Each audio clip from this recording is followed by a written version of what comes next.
So peep this, fam. Something is rotten in Denmark.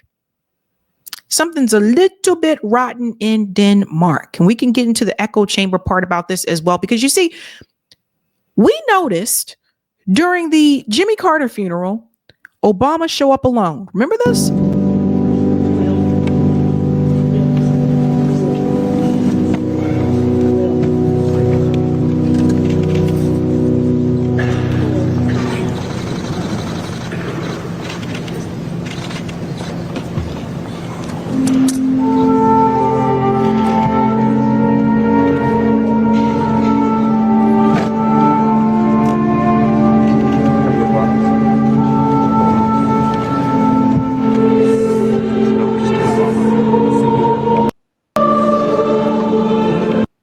Just speeding up a little bit here, but he comes in right about here. You making sure I'm at the right spot. So remember, Jimmy Carter's funeral, there was Obama right there, right? Everybody else was with their spouse, was there with them. Obama's there. You can see Pence and Al Gore is still around, hanging out and all that jazz. But anywho, everybody was there with their spouse. Kamala eventually shows up as well with, of course, with Doug. But one of the things that people said was, where's Michelle? Where was Michelle? Now, some of the things that I read said that she was already had plans, right? So that's why she wasn't there. But it's still weird. We are used to seeing the Obamas as a united front, right? They're usually together. And it's not like this was Trump's inauguration. This was Jimmy Carter's funeral. And Michelle wasn't there. And then, of course, we know what happens from there about Donald Trump and Barack Obama laughed their little, butts off. And I told you it's one big club, right? Then there was Trump's inauguration. And Obama was present here as well. But once again, people are asking, where is Michelle?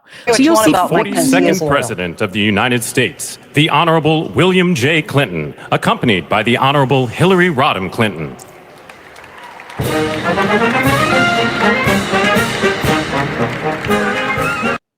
So you'll see here's Hill and Bill. They're together, right? Of course, you'll see there's Miriam Adamson right there, right? Okay, but you can see they're together with each other. Everybody seemed to have their significant other there. And then we fast forward. And then we can see here. For her 8 years ago during this very moment. She said it took years to get over how close that loss was. You saw her reach over and shake Susie Wiles' hand. Susie Wiles, right there in center frame. Of course, she will make history as chief of staff. So I think now Obama enters. The United States, the Honorable George. Oh, no, that's George. So George enters. And then, okay, so again, George is there with his spouse. So now you've seen everyone enter with their spouse. So it was kind of weird, like when Barack Obama enters, once again, alone. You'll see it here. Interested in getting involved.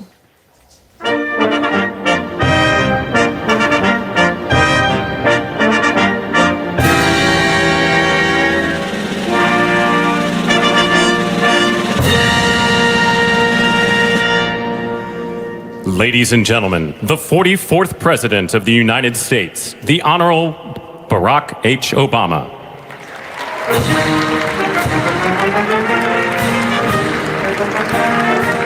Mary Jordan, Barack Obama, being applauded by that room as he walks by. And all these different relationships.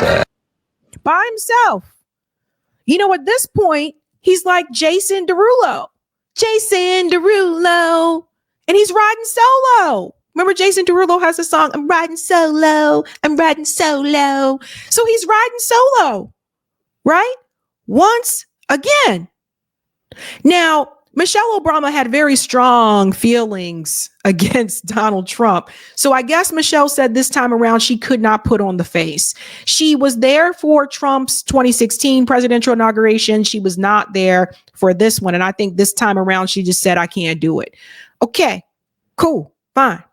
But why isn't Obama standing by Michelle? Because like typically at this point, like again, we are used to seeing them as a unit at these types of events. So Jimmy Carter's funeral, she's not there. She said she had other plans. Why wasn't Barack with Michelle? Right? Everybody keeps saying, where is Michelle? Why isn't she there? But the question should be also, why isn't Barack with Michelle? Right? It was also just her birthday recently. And I think he posted a picture and said, look, we're not getting divorced. We're together. Everything's okay. See? What is happening here? And then we go on to this too. And there was something else weird. Here's Obama in DC, just partying it up, chilling again without Michelle. Like it's just, so it says Barack Obama was seen celebrating inauguration weekend in Washington, D.C. without Michelle Obama. And they're saying about the ongoing divorce rumors. Now, the Obamas have debunked that there is no divorce happening. The former president attended a private dinner in a secluded room accompanied by an unidentified woman. What is happening here? So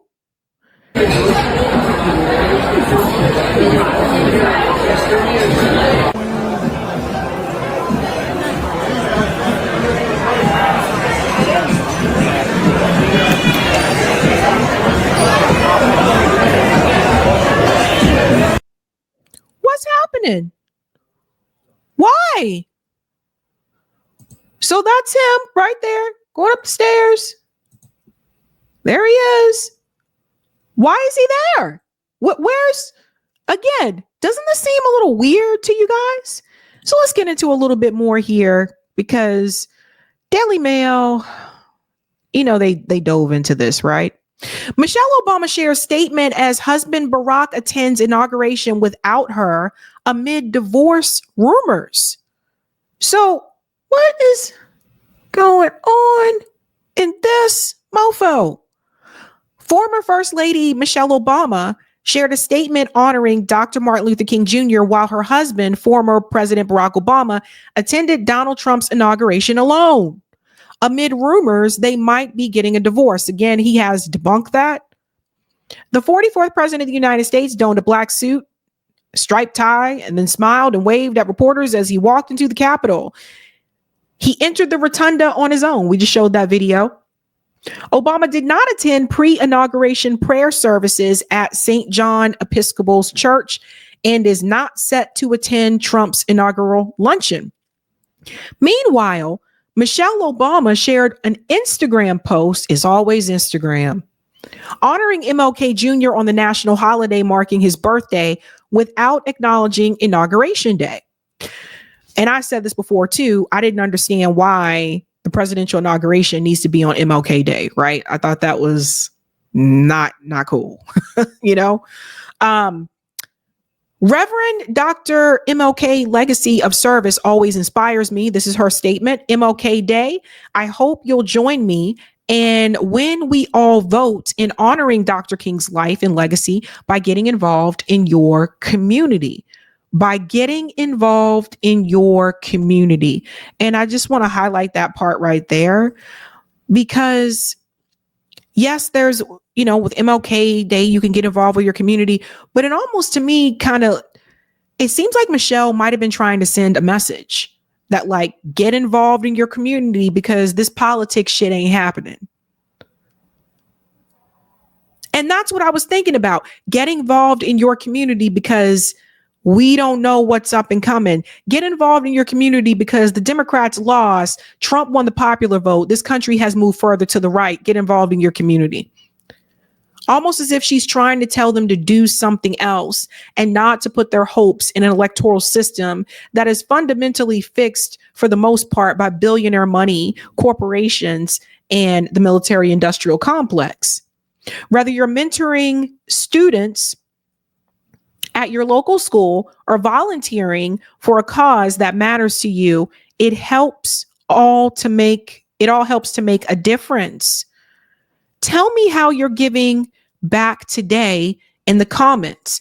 Now, when Michelle Obama, like when Barack Obama was in the White House, Michelle Obama was really big on like getting kids involved in fitness. Does everybody remember this? Like that was kind of her thing, like eating healthy, teaching the kids how to eat healthy, get involved in fitness, get up, get active and move. Does everybody remember those things? That was kind of like her big thing. But she seemed to be really big into like, giving back and that kind of thing. But nothing political, like in her statement, just get involved in your community and tell me how you're giving back today. Trump started his second inauguration surrounded by tech titans and media moguls. And you'll see here's Barack Obama here. Does Obama look happy to you? Does Obama look happy? This is the second public event that he was at without Michelle. He was riding solo, just like Jason Derulo. And it makes you wonder what is happening there. So I have a little bit of an idea, I think, and I want to dive into that a little bit. You tell me what you think about this. I think that after Kamala lost the presidential election, something changed for Michelle. And I think she just couldn't bring herself to do it anymore. I think she probably was just like, I just need a vacation. I think at one point she was in Hawaii. I just need to get away from all of this. I don't want to deal with this right now. And sometimes there comes a time where you can't put on a face anymore. You just can't do it, right? So does that mean Obama's been putting on a face all this time? Because why isn't Obama there with his wife?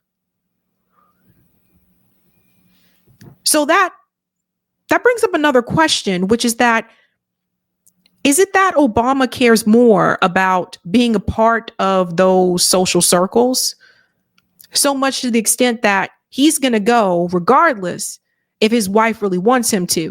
And no, she may not have said publicly that she didn't want him to, but as a woman, guys, listen up. As a woman, even if we don't say that we don't want you to go, but we express that we have no desire to go, we don't want you to go. Ladies in the chat, tell the guys, even if we don't tell you not to go, if we tell you that we have no desire to go, I don't want to go sit around that man. I don't want to go be around that guy. I don't want to deal with him anymore. Well, Michelle, okay. You want me to go? You want me to stay home? You can do whatever you want to do, but I have no desire to go. Okay, guys, this is a trick. I'm giving a tip here to the men. That is a trick. We don't want you to go, but we don't want to tell you not to go. We want you to just pick up on it that you should be with us. You should stay with us. You shouldn't want to go. Obama went. So he didn't pick up on that. So my whole thing is that for all the people in the media who are pointing fingers at Michelle Obama and asking, why wasn't she standing by her husband? And people are saying these things. Why wasn't she standing by her husband? Why aren't they asking Obama why he wasn't standing by his wife?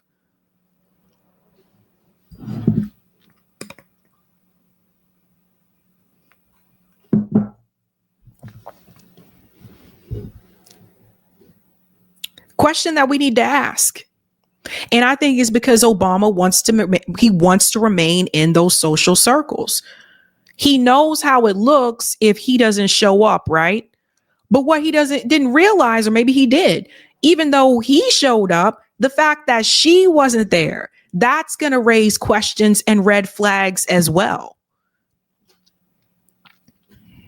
I know, Kyle. I know men are done playing mind games. I know. I'm just giving you a tip. Just giving you a tip. So no, by himself, riding solo. Even in this picture here, look at the expression on his face. He knows what they're thinking. Bill and Hill, George, and I always forget George Bush's wife's name. I'm sorry. But all of them sitting around him, he knows what they're thinking. Oh, Michelle wasn't feeling too well. Not doing too well. Oh, Laura Bush, that's her name. Thanks, Eric. She wasn't feeling too well, but I'm here. I'm here, guys. So this speaks volumes. And people don't really know, it says here Michelle Obama was notably absent, fueling already simmering rumors that the couple may be splitting up. The former president was seen enjoying a meal in D.C. over the weekend without Michelle. Barack Obama appeared very happy as he attended a dinner party at Osteria Moza on Saturday night with a small group of Washington insiders. So he was with a group of Washington insiders. In recent weeks, his wife also skipped out on Jimmy Carter's memorial service, citing a scheduling conflict. She's always been very deliberate about where and who she shows and how she shows up, an insider told Page 6. She showed up reluctantly for the election. They were united, but she doesn't have to unify around Trump. Her absence speaks volumes. And it does. And so that, again, that brings up the question, why did Obama feel that he had to be there? So what I will say is this. I will say that in this particular situation, it almost looks like Michelle was being true to herself and how she felt, and Obama was the one putting on a show.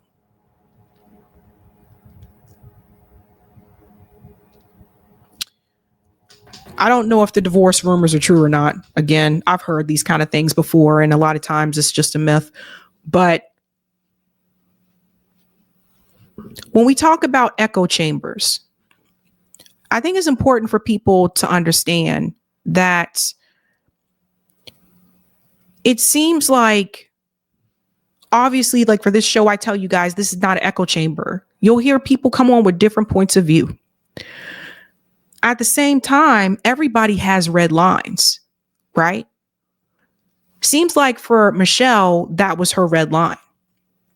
And one of the things I've been wondering for a long time about Barack, it seems like he don't really have red lines.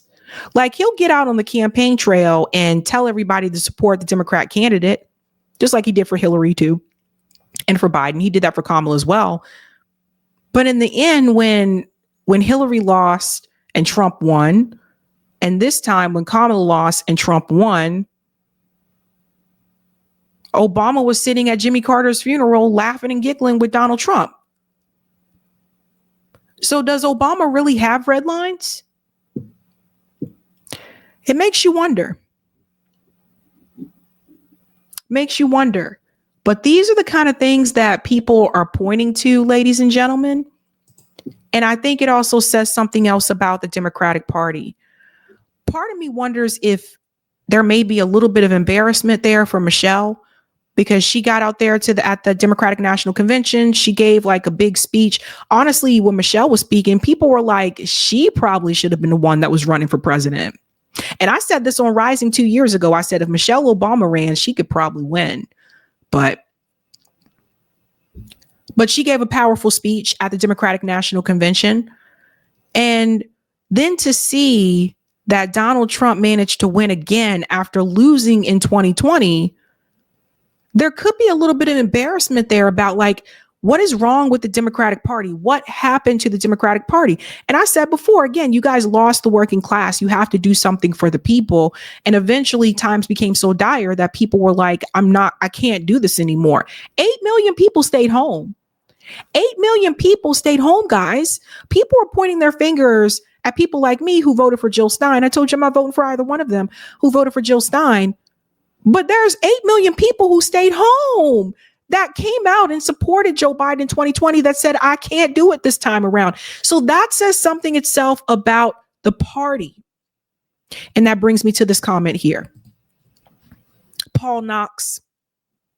He said the Democratic Party needs to go the way of the Whigs.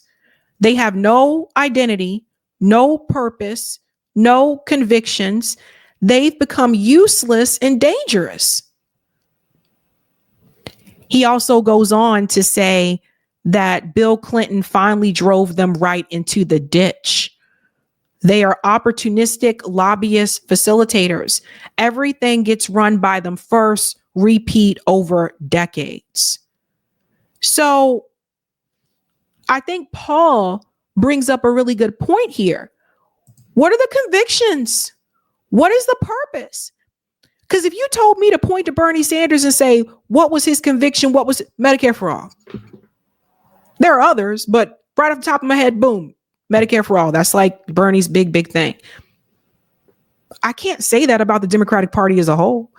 I don't know what the convictions are of the Democratic Party. Now, here's the thing. You tell me what are the convictions of the Republican Party. I can tell you. I'm like, well, they don't want the DEI thing. They don't want that. They don't want, most of them now don't want the wars. They don't want, like, I can point to different things. May not agree with it, but I can point to it. What does the Democratic Party stand for anymore? And maybe part of that could have to do with why Michelle decided to stay home or in Hawaii and not to appear. Maybe it was the thought of her saying, I can't believe we have to do this again. What happened? And I think instead of the Democratic Party pointing fingers and saying it's sexism, it's racism. Yes, there is some of that. Some people flat out are not going to vote for a woman. Some people flat out like, I'm not going to vote for her because she's a woman of color. Yeah, some people are like that, but that's not everybody. Those 8 million people that voted for Joe Biden, why didn't they show up to vote for Kamala Harris this time around? Because they were disappointed with the party. So they felt like neither one of these parties really represent them. So they stayed home. And I think some people would say it's embarrassing that she wasn't there, but it also kind of seems like she couldn't put on a face this time. Something to think about, folks. Something to think about. So when we talk about echo chambers, that's just something I want you to keep in mind, that when you do get out of those echo chambers, that does mean that you're going to hear some things that you may not be okay with. As long as you have a red line, you should be able to navigate those spaces. But I think a big part of it is that when you exist in an echo chamber and you've been there for so long, you don't know how to navigate different spaces, or you don't want to. And that happens on both sides. There was a guy on Breaking Points, and he was talking about that a lot of Americans are incredibly lonely because they spend more time online instead of talking to people face to face and hanging out with people in person like we used to do back in the day. I think there could be some truth to that, because back in the day, we had to interact with people face to face that may not have had the same political views as us. Before Facebook, before Twitter, before all of this social media, before online gaming, all of that, we had to work with people face to face that had different political views than us. And that's just how it was.